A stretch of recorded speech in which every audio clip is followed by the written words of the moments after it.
पहली नौकरी मिलने पर जितनी खुशी होती है उससे ज़्यादा खुशी होती है पहली सैलरी की। अक्सर लोग अपनी पहली सैलरी पार्टी पर दोस्तों परिवारों के साथ जश्न मनाने में खर्च करते हैं, लेकिन पहली सैलरी से निवेश की शुरुआत करने की भी एक खुशी होती है।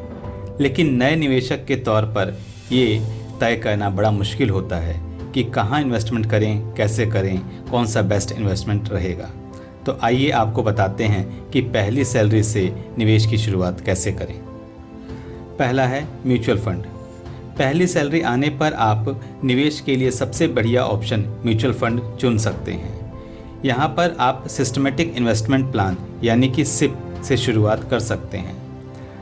आपकी कमाई, रिस्क लेने की क्षमता, एज ग्रुप और फाइनेंशियल गोल्स को ध्यान में रखते हुए निवेश की राशि का चुनाव कर सकते हैं।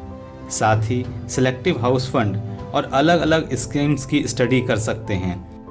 टॉप फंड हाउस से मिलने वाले कुछ बेहतरीन पॉलिसी पर रिसर्च करें और आप एक सिप 100 रुपये से शुरू कर सकते हैं और इसे कमाई बढ़ने के साथ साथ बढ़ा सकते हैं। दूसरा ऑप्शन है फिक्स। ये एक पारंपरिक और सबसे सुरक्षित निवेश की कैटेगरी है फिक्स डिपॉजिट।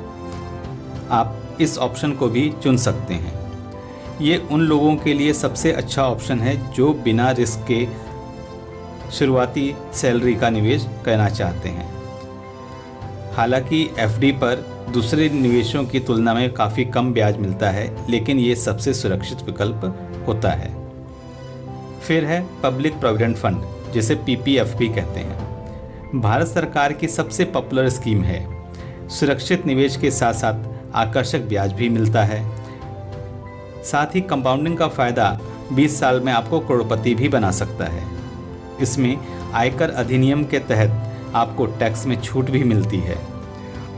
इसमें सेक्शन 80C के अंतर्गत 1.5 लाख रुपए तक की लिमिट मिलती है और आप इसकी शुरुआत 500 रुपये से कर सकते हैं। हेल्थ और लाइफ इंश्योरेंस। युवाओं के लिए निवेश का सबसे पहला प्रोडक्ट हेल्थ इंश्योरेंस या लाइफ इंश्योरेंस हो सकता है। आपको ऐसी योजना में निवेश करना चाहिए जिसमें किसी भी हेल्थ इमरजेंसी को कवर करने का कवरेज हो। इंश्योरेंस में जल्दी निवेश करने का फ़ायदा ये होता है कि आपको कम प्रीमियम में अच्छा कवर मिल जाता है।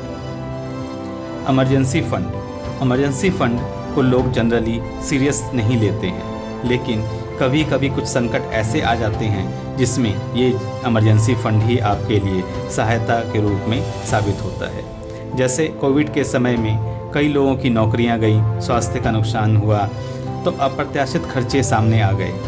इमरजेंसी फंड होने से आप ऐसी स्थितियों से निपट सकते हैं। आप अपनी पहली सैलरी से इमरजेंसी फंड की तैयारी शुरू कर सकते हैं। इमरजेंसी फंड कम से कम आपकी इनकम के 6 महीने की राशि के बराबर होना चाहिए।